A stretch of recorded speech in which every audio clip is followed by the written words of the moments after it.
તમે આવ્યા પહેલાં મારો લેટર બી ત્યાં પહોંચી ગયો. કુંવરજીભાઈ અને મારી વાતે થઈ ગઈ. હું બધાને ના પાડતો હતો કે તમારે કંઈ આવવાની જરૂર નથી, પણ આ તો તમારી ઉપાધિ હોય એટલે તમારે મને મળવું જરૂરી છે. મારે 3 દિવસ પહેલાં આ બાબતની વાત થયેલ. ઉપર ઊંધી રજૂઆત પહોંચી ગઈ. કુંવરજીભાઈને કહેવાય ગયું છે. મેં ટેલિફોનિક પણ વાત કરી લીધી છે, બરાબર.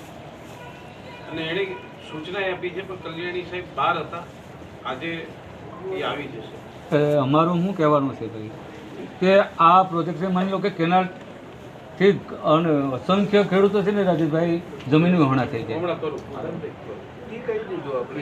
એ વાત થઈ ગઈ.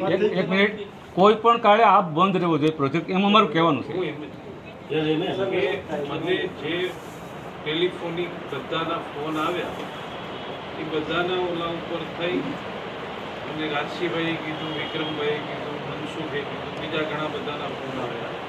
આ બધાની વાત ઉપરથી લેટર બી લખી નાખ્યું છે. કુંવરજીભાઈએ વાતે કરી લીધી છે, કુંવરજીભાઈએ નોટિંગે કરી લીધું છે, સૂચનાએ આપી હતી. પણ કલ્યાણી જે છે ને, જે સંભાળે છે એ રજા ઉપર હતા.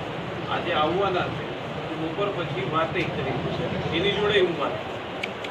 જે આ વિભાગનો હેડ છે ને, સી આપણે સૌરાષ્ટ્ર વિભાગનો, એની હારે જ હવે વાત કરવાની છે ને એને સૂચના આપવાની છે ને આ જે સર્વે છે એ બદલાવવાનું તો આ પછી શું કરવું?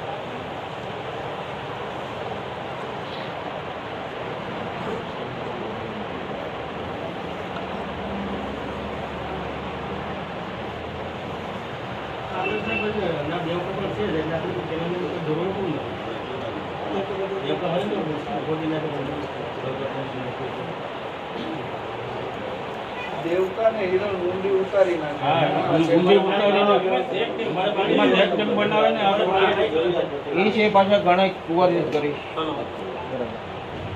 કલ્યાણીજી નમસ્તે. આવી ગયા તમે? રજા ઉપર હતા.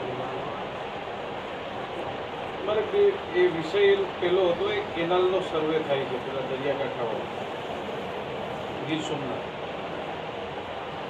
કુંવરજીભાઈ જોડે મારે વાત થઈ હતી. મેં પત્ર બી લખી દીધો છે. એ કેનાલનો જે સર્વે થયો છે ને એ બાજુ એ નથી કરવાની. હા, અને થાય ને તો ત્યાં કરવાની જ નથી. તો કેનાલ નહીં થાય તો ચાલશે. હા, આદરીવાળી એનો કોન્સેપ્ટ આપણો એવો છે કે દરિયાકાંઠે દરિયાની ખારા છટકાવે એ માટે થઈ. હવે તમે જે કાઢો છો એ વચ્ચેથી દરિયાથી તો વિપરીત દિશામાં જાય.